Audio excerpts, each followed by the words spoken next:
Mahilig ka rin ba sa panitikan? Sa mga makalumang salaysay at mga alamat ng ating mga ninuno? Tayong mga Pilipino ay lumaking pinag-aaralan ang mga mitolohiya ng mga banyaga, ng mga Grego at Romano.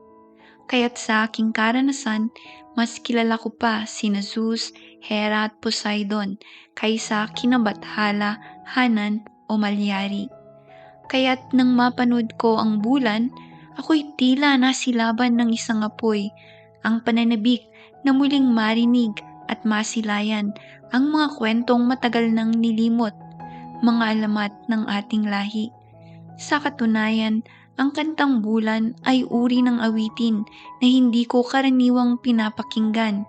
Hindi ito ang himig na aking kinahihiligan, subalit ako'y namangha sa kakaibang tinig ng umaawit. Isang tinig na tila ba nagmumula sa kaibuturan ng daigdig. Ang boses ay matapang, may pagkamapanghamon at hitik sa paninindigan. May yabang na hindi bastos, kundi may bigat at dangal. Tila tinig ng isang makapangyarihang nilalang na tagapagsalita ng mga nilimot na alamat.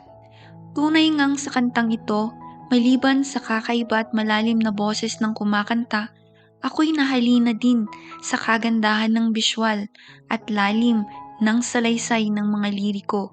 Isa itong pagpupugay sa ating mayaman at makulay na kultura. Isang pagbabalik tanaw sa mga kwentong unti-unti nang nililimot ng kasalukuyang panahon. Bago ko napanood ang kantang ito, ni hindi ko kailanman narinig ang pangalan ni Bulan, liban sa katagang Ilocano na nangangahulugang buwan. Sa aking alaala, pagdating sa mga Diyos-Diyosan ng ating mitolohiya, ang mga nababanggit lamang ay sina Bathala, Apo-Laki, Malyari, Dimacolem at iba pang iilan. Subalit si Bulan ay hindi ko kailanman narinig. At sa kantang ito, ako'y labis na nabighani. Si Bulan na may mahaba at pulang buhok at gininto ang balat at matikas na tindig. Isang makisig na binatang sumasalamin sa kagandahan ng lahing Pilipino noong unang panahon. Si Halia naman na natatakpan ng mukha ng talukbong ay isang larawan ng kahinhinan at lakas, mayumi, matatag at kaakit-akit sa kanyang pulang kasuotan na animoy hango sa sinaunang kasuotang pambabae. At si Bakunawa, bagaman siyang kumakatawan sa dilim at kasakiman, ay napakagandang isinalarawan. Labis kong nagustuhan ang buong kanta, ngunit ang isa sa pinakapaborito kong bahagi ay ito. Ang aking apoy, di nyo maaapula. Abante lang, walang atrasan, ang bumangga, giba. Kabisig man o hindi ang mundo, tuloy-tuloy lang ang takbo. Mga lirikong makata sa aking pandinig, tila panawagan upang gisingin ang lakas na nasa ating kalooban. Isang paalala na tayo'y matatag at walang anumang puwersa ang makakagupo sa atin kung tayo'y mananatiling buo at matibay. Isa itong anyo ng tahimik na pagre-rebelde. Isang pagtindig laban sa dilim na bumabalot sa ating paligid. Ang Bakunawa na maaring sumasagisag sa mga taong nais tayong hilahin pababa o sa mga tinig ng pagdududa at panghihina, mga bulong ng takot na nagmumula sa loob o sa lipunan. Maliban doon, ito rin ang pinakapaborito kong bahagi dahil napakamakata sa aking pandinig. O Halia, ibukas ang mata, lalamunin ka na niya. Huwag magpapaapi sa Bakunawa. Sa himpapawid, ang agila'y sumilip, di limitadong pananaw at pag-iisip. Ugma ko sa Henesis, itinatakda. Dahil ako lang, wala nang kulang. Pagpatak ng dilim, ako ang bulan sa silanganan. Dito ambon kundi buhos ng ulan. Kaliwa kanan, lakad bitbit ko ang aking pangalan. Itaga mo ito. Susunod na bersikulo. Ang bahaging ito ay likhang makata, puno ng mga katagang tila pumipinta ng malinaw na larawan sa isipan ng sinumang nakikinig.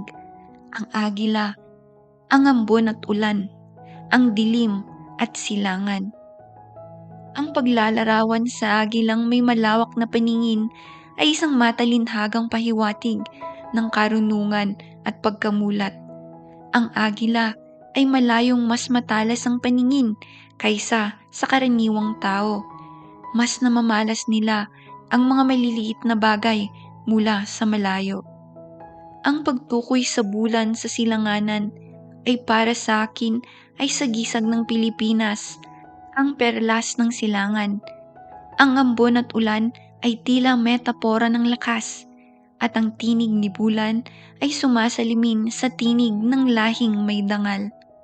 Matapos kong mapanood ang awitin, ako'y nakaramdam ng matinding panghihinayang. Bakit nga ba hindi na ituturo sa atin sa mga paaralan ang kabuuan ng sarili nating mitolohiya? Bakit tila mas pinapahalagahan pa ang salaysay ng mga banyaga kaysa sa mga kwento ng sarili nating lahi? Sa aking palagay, malaki ang maitutulong ng mga katulad ng Kantang Bulan upang muling magising ang pagmamahal ng kabataan sa ating kultura at panitikan. Makakatulong rin ito upang mas mapalawak ang ating sining at guni-guni sa larangan man ng pelikula, dula o musika. Sa India, ang kanilang mga musika at pelikula ay hitik sa buhay ng kanilang mga Diyos at Diyosa. Sa Japan, Korea at Sina namay marami silang drama at pelikula na tumatalakay sa kanilang mga mitolohiya.